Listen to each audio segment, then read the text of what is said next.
Assalamualaikum warahmatullahi wabarakatuh. Perkenalkan, nama saya Saifi Aisyangati dari Prodi S1 Gizi semester 4 dengan NIM 22316903008.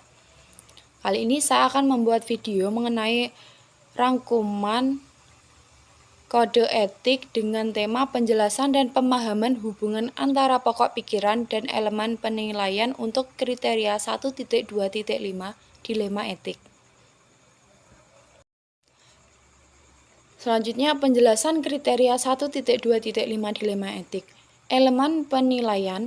Yang pertama, Puskesmas mempunyai prosedur pelaporan dan penyelesaian bila terjadi dilema etik dalam pelayanan UKP dan UKKP dan pelayanan UKMR. Yang pertama, SOP tentang pelaporan penyelesaian dilema etik.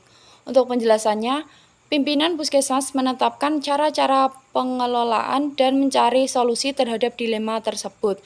Puskesmas mengidentifikasi siapa yang perlu dilibatkan dalam proses serta bagaimana pasien dan keluarganya berpartisipasi dalam penyelesaian dilema etik. Selanjutnya, dilaksanakan pelaporan apabila terjadi dilema etik dalam pelayanan UKKP dan pelayanan UKMDW. Yang pertama, bukti pelaporan dilema etik.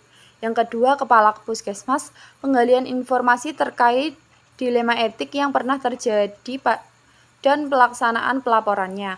Untuk penjelasannya, yang pertama, Puskesmas menghadapi banyak tantangan dalam memberikan pelayanan kesehatan yang aman dan berkualitas.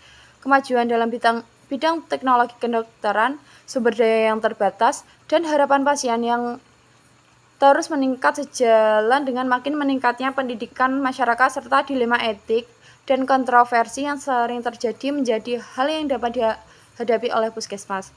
Yang kedua, demikian pula bila keputusan mengenai pelayanan menimbulkan pertanyaan, konflik, atau dilema bagi Puskesmas dan pasien, keluarga atau pembuat keputusan dan lainnya, dilema ini dapat timbul dan masalah akses, etik, pengobatan, atau pemulangan pasien, dan sebagainya. Yang ketiga, etika ialah suatu norma atau nilai value mengenai sikap batin dalam perilaku manusia. Oleh sebab itu, masih bersikap abstrak, belum tertulis. Jika sudah tertulis, disebut kode etik. Selanjutnya, dilema etik merupakan situasi yang dihadapi oleh seseorang yang mengharuskan dibuatkan keputusan mengenai perilaku yang patut. Contohnya, seorang tidak bersedia diimunisasi karena alasan keyakinan. Seseorang tidak bersedia bersalin di fasilitas pelayanan kesehatan atau Fasyankes karena alasan keyakinan. Pertimbangan menagih atau tidak menagih biaya perawatan kepada pasien-pasien yang tidak mampu. Tagihan biaya perawatan dianggap lebih besar oleh pasien, tidak melakukan pemeriksaan kehamilan atau nifas karena alasan kepercayaan atau budaya setempat. Selanjutnya, elemen penelitian. Terdapat bukti bahwa pimpinan dan atau pegawai Puskesmas mendukung penyelesaian dilema etik dalam pelayanan UKKP dan pelayanan UKM dan telah dilaksanakan sesuai regulasi atau DW.